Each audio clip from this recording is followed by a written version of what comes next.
Ricardo Lopez has a 51-0 record with a 75% knockout rate, and while that would be very impressive for a heavyweight, Foreman has about an 85% knockout rate, for example.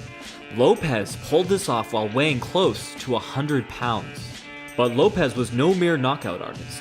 In fact, it was a major upset if he happened to lose a few rounds in an otherwise flawless fight.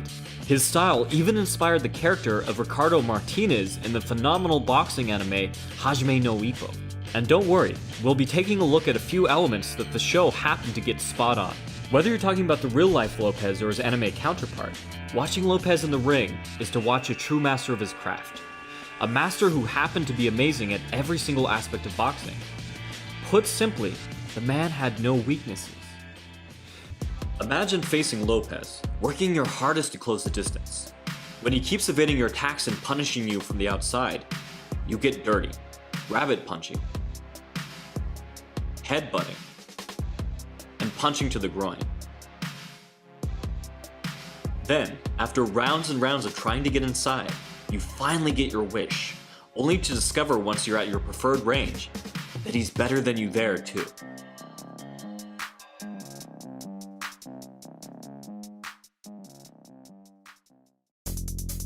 One of the main points made about Lopez's anime counterpart is his non-telegraphic jab. It's referred to in the series as a ghost jab, because opponents are rarely able to see it coming. The series gets this fairly accurate, as Lopez did indeed shoot his jab out very straight, keeping his fist vertical and only turning it over at the very last second. This helped him to split his opponent's guard, just as Pacquiao does today.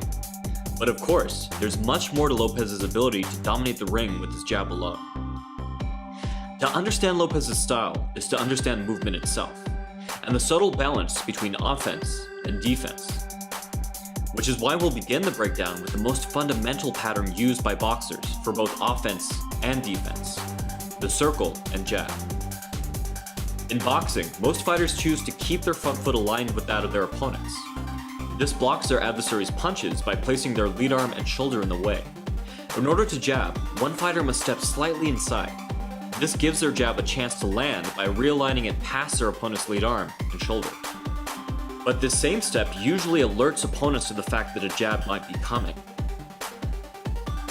However, Lopez had a way to not only disguise this step, but improve its distance. Lopez prepared his jab by crouching and lunging forward, loading most of his weight onto his lead foot. The sudden weight shift onto his lead leg built momentum, and allowed Lopez the ability to suddenly explode forward by lifting his lead leg and propelling himself off of his back foot.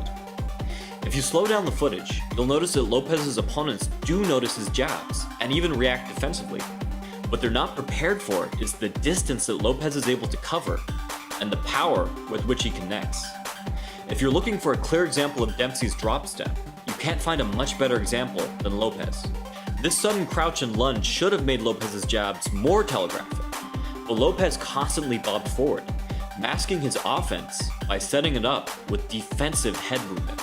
We'll examine how Lopez built his offense off of this crouch and drop step in the second half of this video, because, like Muhammad Ali, Lopez wore his opponents down with beautiful boxing before going in for the finish, tagging them and then skillfully moving out of the way. At this early stage of the fight, Lopez relied on defensive jabs and counters. He would outmaneuver his competitors using complex timing and footwork. We'll start with Lopez's simplest footwork technique, his masterful use of pivots, and then build up to more complex footwork from there. Pivoting works incredibly well for intercepting an opponent's punches, and because of this, Lopez often used them to exit exchanges and regain the center of the ring. This method also made it easier for Lopez to double up on his lead hand. The first step would load one punch with power, and then his pivot would load the next. Fighters usually pair this technique with the shoulder roll, but Lopez used it offensively to counter hooks or uppercuts. This worked particularly well against southpaws. Because his opponents had their opposite foot forward in a southpaw stance, Lopez could pivot out to sneak his uppercut underneath their jab, where they couldn't see it coming.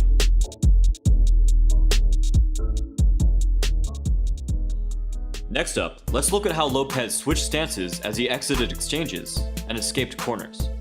Switching stances allowed him to move faster, as it's always easier to move laterally in the direction of your back foot. Stepping so far to the side that you change which foot is in front is known as a lateral shift, and was a favorite of Mike Tyson. However, Lopez would laterally shift, more like Willie Pep, usually employing a C-step by sliding his lead foot back as if he were shuffling, and then stepping it out to the inside. This tactic came with an added benefit against southpaws. It closed off his stance by putting his lead shoulder in the way of the southpaw left hand. Also like Pep, Lopez liked to escape the ropes by darting out in one direction before short stopping and then rebounding the other way. He usually added a weave to this, which allowed him to rapidly shift his momentum from one direction to another by using the rotation of his upper body to shift his weight from one foot to the other.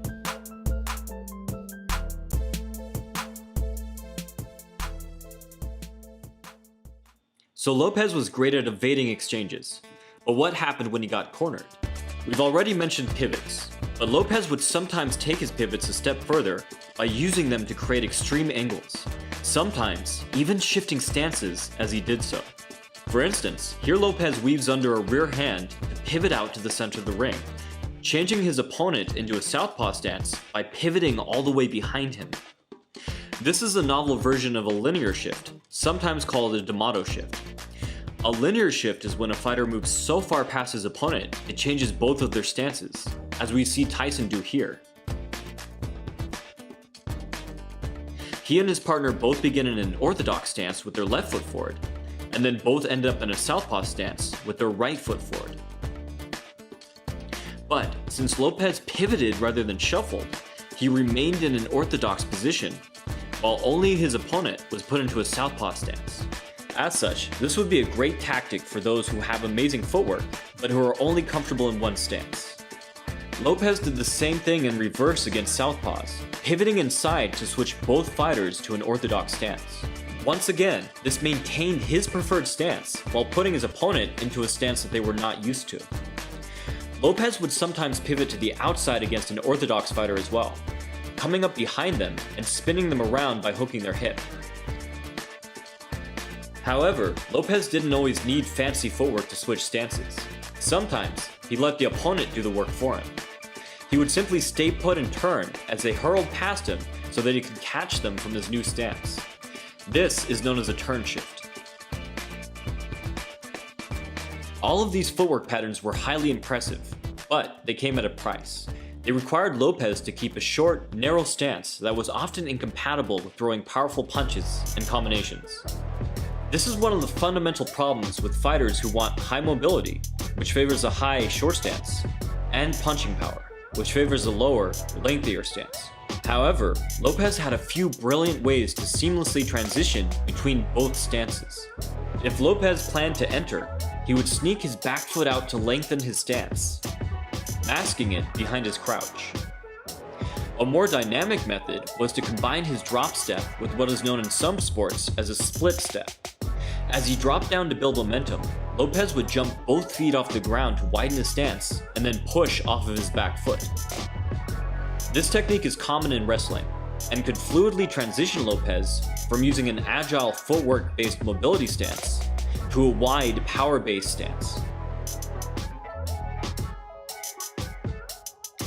Lastly, Lopez would sometimes act as if he were going to take a small step forward, and then skip off of his back foot instead. This technique is far more often used to set up kicks in Muay Thai or kickboxing, but Lopez was athletic enough to pull it off with punches.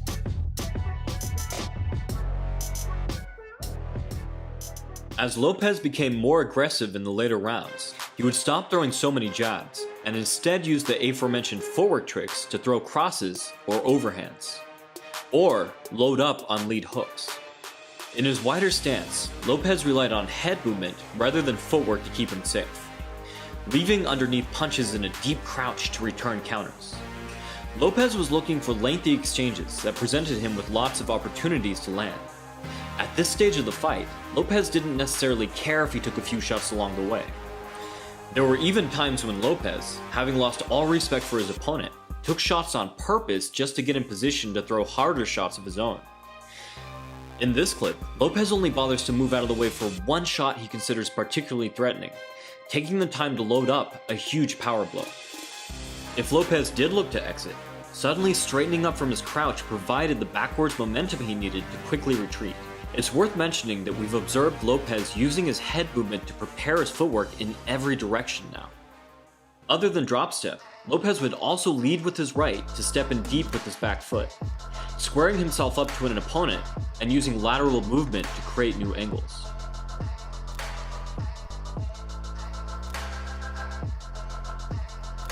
Or he could just step forward enough to shift all the way into southpaw. Lopez often paired these steps with the doubling up on his right. The second right made it easier off of Lopez's squared up stance.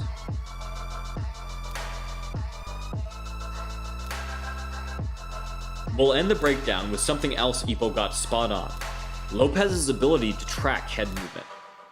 While Lopez's quick reflexes did allow him to easily intercept his opponent's head movement, he also excelled at putting together combinations that led opponents into punches. In other words, one punch would elicit a reaction that set up the next. You can check out my recent breakdown on Evander Holyfield or any of my breakdowns on Foreman for more on that. Lopez is a master boxer who should be studied by those of all styles and weight classes. But if you want to start off instead by checking out Hajime no Ippo, I'm not going to blame you. If you want to learn more, you can check out my books on footwork, power, or defense, link below. From the Modern Martial Artist, this has been David Christian, wishing you happy training.